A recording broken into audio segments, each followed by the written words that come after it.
Primera de Pedro, capítulo 1, versículos 18 y 19.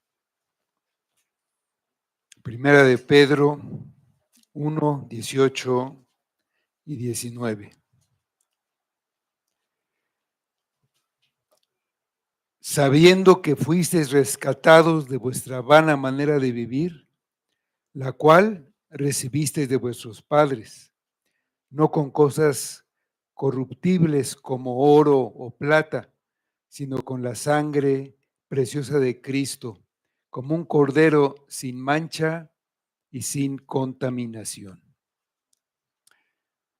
Aquí en esta carta, en los versículos anteriores, estos que leímos, hay un llamado a la santidad para aquellos que se llaman a sí mismos hijos de Dios.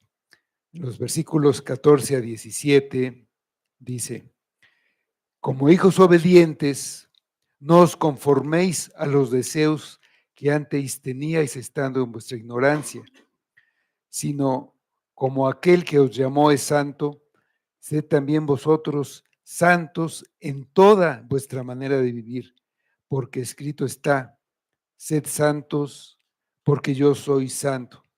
Y si invocáis por Padre a aquel que sin acepción de personas juzga según la obra de cada uno, conducíos en temor todo el tiempo de vuestra peregrinación. Oír el llamado de Dios a ser santos requiere que seamos hijos obedientes y rompamos con el estilo de vida del mundo, caracterizado por nuestros deseos que venían de nuestra ignorancia acerca de Dios, de su ley moral y de su santidad. Esta ignorancia tiene a la humanidad sumida en la esclavitud del pecado. No saben qué sentido tiene su existencia. Buscan darle dirección y encontrar un objetivo. Se esfuerzan por encontrar lo mejor que sus sentidos pueden percibir y tratan de evitar lo que les desagrada. El camino parece ser acumular la mayor cantidad de riqueza y poder que sea posible. Su meta es la felicidad, la que piensan tener cuando han satisfecho todos sus deseos, cuando tienen todo lo que desean. En esencia, la felicidad sería una sensación subjetiva de bienestar y satisfacción con la vida. Es subjetiva porque esta felicidad es diferente para cada persona, lo que puede entender como felicidad. La realidad, sea como sea este concepto que se tiene, es que la felicidad nunca se alcanza. Se espera llegar a ella en el futuro, pero nunca es completa. Las personas a lo largo de su vida se van dando cuenta que son más las decepciones que los momentos felices. Mayor el sufrimiento que el gozo. Y alrededor de ellos siempre ven que hay injusticia y egoísmo. En su búsqueda sin fin de esa felicidad, se llenan de desesperanza y autocompasión. Muchos se aferran al placer como fuente de satisfacción. Quieren experimentar placer físico o incluso intelectual para conseguir evitar sentir el sufrimiento. Quieren evitar todo lo que les cause incomodidad o dolor. Tener más que los demás también les da satisfacción y hacen ostentación de lo que tienen, viviendo con lujos y excesos. El resultado es una manera vana de vivir. Vana significa inútil. Esta palabra también se usaba para las prácticas idolátricas. Se dice muchas veces en la palabra que los ídolos son cosa vana. Una vida vana está llena de ídolos, ídolos por los que se entrega la vida para obtenerlos. Riqueza, placer, fama o incluso trabajo. El problema es que una vida así no lleva a ningún lado. Jóvenes y viejos tienen tensiones y temores y confusión. Muchos de ellos recurren a las drogas o al alcohol para cubrir su dolor interno y para olvidar su existencia vacía. Otros juegan juegos de videos sin fin para mantener en blanco su mente. Algunos se hacen adictos a la pornografía. Si su mente está ocupada en el sexo, se mantiene alejada de pensar en lo miserables que son. La tragedia es que no se dan cuenta de su estado. Están perdidos y no lo saben. Y lo peor de estar perdido es no saber que se está perdido. Porque alguien que está en esta condición no busca un camino que lo saque de donde está. No busca el camino correcto. Ni siquiera sabe que hay un camino. Sería como un esclavo que no sabe que es esclavo. Y lo que sucede es que entonces no busca la libertad. Así está la humanidad. Es esclava del pecado y no lo sabe. Y si lo sabe, no le importa, no le preocupa y quiere seguir viviendo como siempre lo ha hecho. Es la forma de vivir que recibió de sus antepasados, la forma de vida que heredó. No, no puede librarse y no quiere deshacerse de sus pecados. Es su manera de vivir. Está sujeta al lazo del diablo, cautiva a la voluntad de él.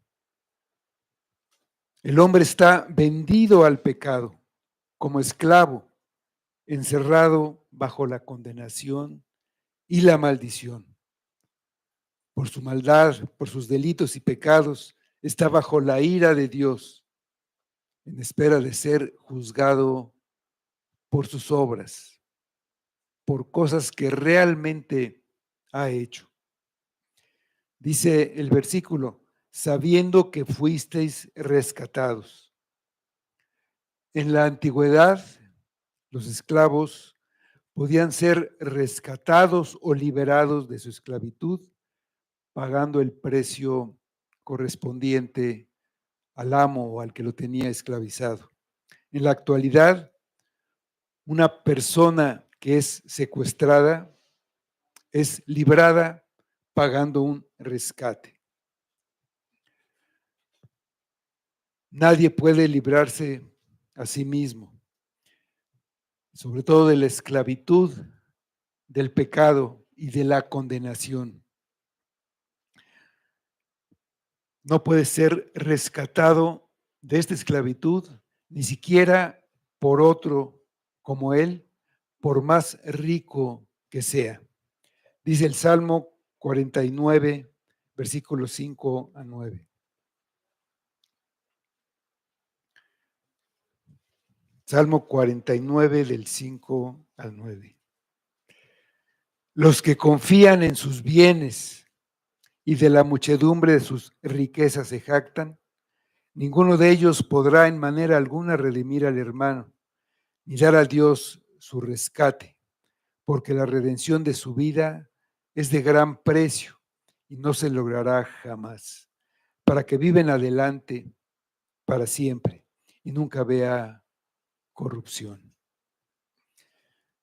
El pecado no solo arruina nuestra vida terrenal, destruye familias y naciones y además nos condena a una eternidad en el infierno sin posibilidad de ser librados.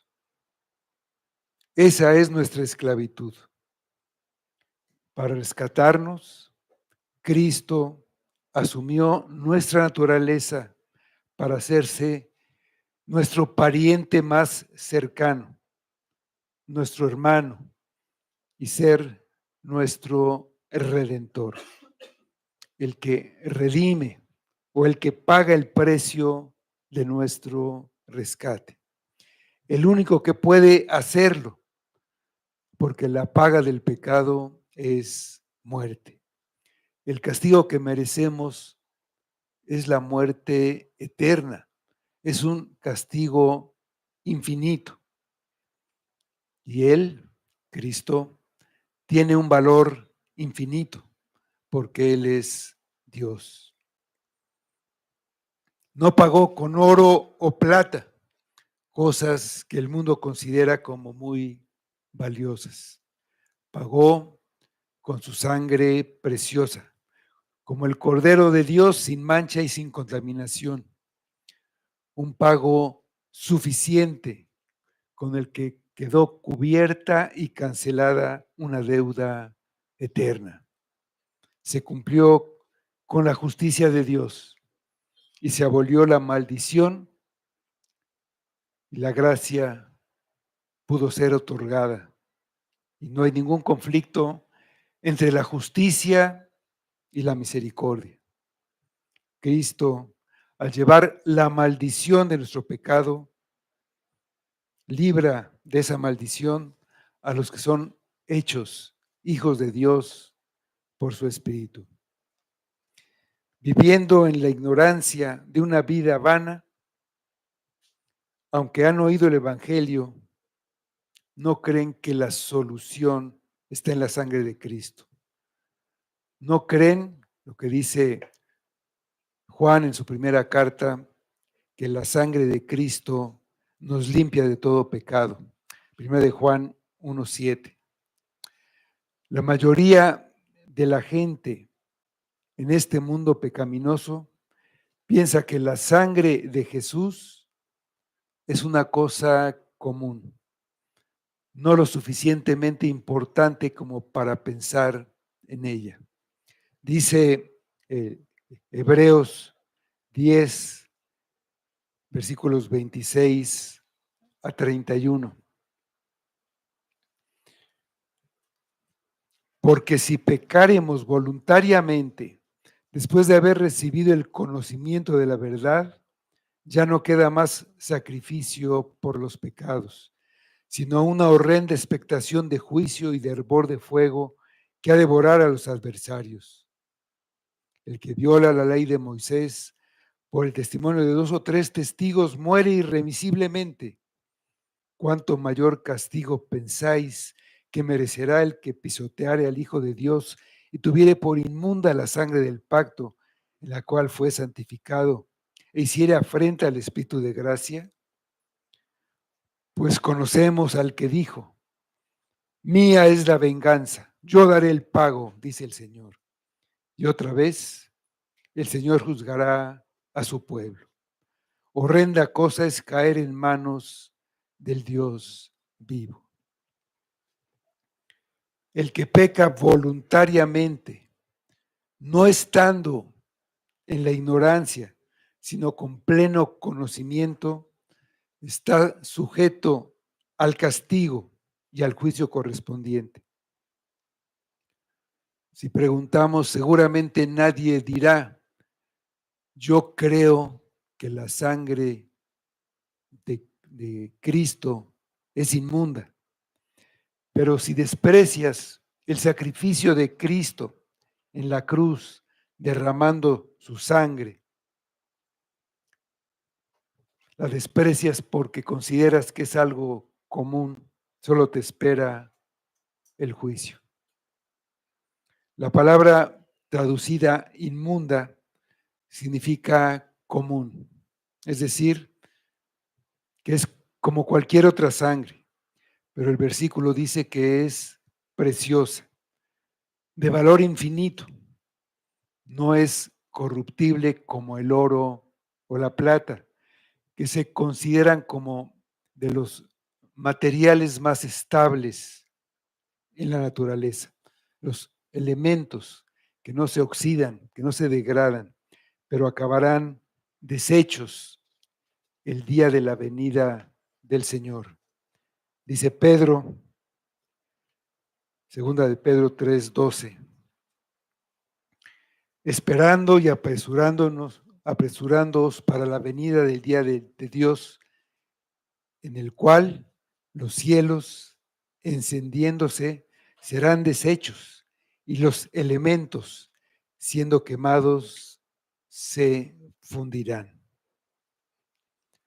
La sangre de Cristo es preciosa, es única.